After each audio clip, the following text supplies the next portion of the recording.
Assalamualaikum dan selamat sejahtera. Hari ini saya berada di Perpustakaan Desa Kampung Datuk Seri Kamarudin, salah satu pusat sumber komuniti masyarakat di sini. Saya ada sebuah buku yang bertajuk Motivasi Diri dan Kesabaran adalah Asas kepada Kejayaan. Buku ini ditulis oleh Aliana Baharud dan juga Ariana Judah yang diterbitkan oleh Iqra Publication dengan harga RM12.50 sahaja. Buku ini berjumlah 240 muka surat, penuh dan syarat dengan kata-kata motivasi dan perangsang khas untuk mereka-mereka yang ingin bangkit semula dalam hidup. Jom kita dengar. Jangan biarkan kegagalan menghentikan usaha anda untuk mencuba. Jangan membuang waktu untuk berasa cemas hati mengenai apa yang terjadi. Sebenarnya apa yang berlaku dalam hidup kita, terutamanya pengalaman, adalah guru yang terbaik yang akan mengajar kita erti hidup yang sebenarnya. Sifat sentiasa bersyukur ini bukan sahaja sewaktu kita mendapat sesuatu yang dihajati, tetapi juga apabila kita terselamat daripada sesuatu tragedi seperti kemalangan, kebakaran dan seumpamanya. Kita mesti memberikan ruang di bahagian mental kita untuk percaya bahawa kita adalah positif. Kita mesti mempunyai motivasi yang kuat dan keupayaan untuk berubah. Sampai bila kita harus menunggu untuk berubah, kita sendiri yang akan menyatakan bilakah masa yang paling sesuai.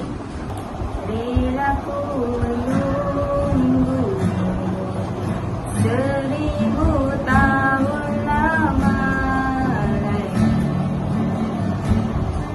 tapi benarkah hidup aku kan selama ini? Biar berputar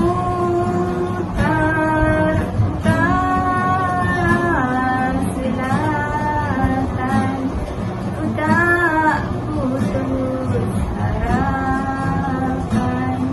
sekian setia. Gagal sekali bukan bermakna gagal untuk selama-lamanya. Jika tidak didaki gunung yang tinggi, manakah dapat melihat pemandangan yang indah di bawahnya? Bukan mudah sebenarnya untuk mengharungi hidup sebagai seorang manusia. Banyak cabaran dan dugaan yang terpaksa kita lalui, apatah lagi bagi insan-insan terpilih yang menjadi perhatian dan lindungan Allah SWT. Buku ini disusun untuk membantu dalam pembentukan peribadi dan motivasi semua insan yang bergelar manusia. Maka gunakanlah buku ini sebaik-baiknya untuk kita pelajari dan hayati apakah yang dimaksudkan dengan sabar adalah sebagai asas kejayaan. Antara perkara yang paling menarik minat saya dalam buku ini adalah tentang hal yang bersikap positif. Kadang-kadang kita terlalu banyak menyimpan kebencian. Bab kata sebuah cerita, seorang guru meminta anak muridnya membawa seberapa banyak tomato mengikut jumlah orang-orang yang dibencinya. Dia membawa 2 dan ada juga yang membawa 1 plastik yang penuh dengan buah tomato. Guru ini berpesan untuk membawa buah ini setiap hari sehinggalah masuk minggu yang kedua persekolahan, murid-murid mula mengadu, "Cikgu, busuknya buah tomato ini." Lalu akhirnya guru ini menerangkan kepada para murid-muridnya bahawa buah tomato ini adalah ibarat dendam, benci dengan orang-orang yang kita bawa setiap hari di dalam hati. Sikap positif boleh membuang segala aura negatif dan melihat kesilapan-kesilapan sebagai satu teguran dalam hidup kita. Kunci kejayaan diri bermula dengan wujudnya tujuan dan matlamat hidup. Hanya dengan mempunyai matlamat yang spesifik dan realistik, barulah dapat memotivasi dan mendorong seseorang untuk mencapai matlamat tersebut. Hidup tanpa matlamat tidak ubah seperti kapal tiada bernakoda, terumbang-ambing dipukul ombak hanya di tengah lautan. Kalau bernasib baik maka terdamparlah kita di tepian, dan kalau bernasib malang maka hanyalah dipukul ombak dan badai yang akhirnya kita akan tenggelam sendiri. Dari para penonton sekalian, hari ini suka saya kongsikan, orang-orang yang berjaya ialah orang yang menjadikan atau menyebabkan sesuatu terjadi kepada diri mereka. Losers let it happen and winners make it happen. Para hadirin sekalian, dan apa yang kita laporkan itu yang akan kembali semula kepada kita. Pelayar di lautan.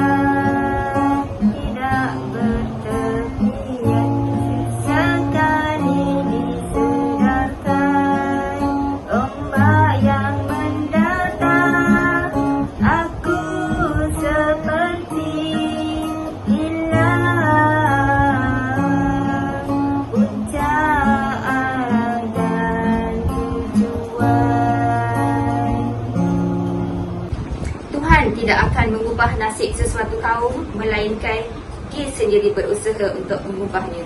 Sikap dan tabiat ialah satu perkara kecil yang boleh memberi perbezaan besar dalam hidup kita. Kita boleh mengubah hidup dengan cara merubah pemikiran, perasaan dan tindakan kita terhadap perubahan sikap. Menyuruh semua warga yang mendengar siaran kita pada petang ini untuk sama-sama kita cuba ubah diri kita menjadi sesuatu yang lebih baik. Terima kasih.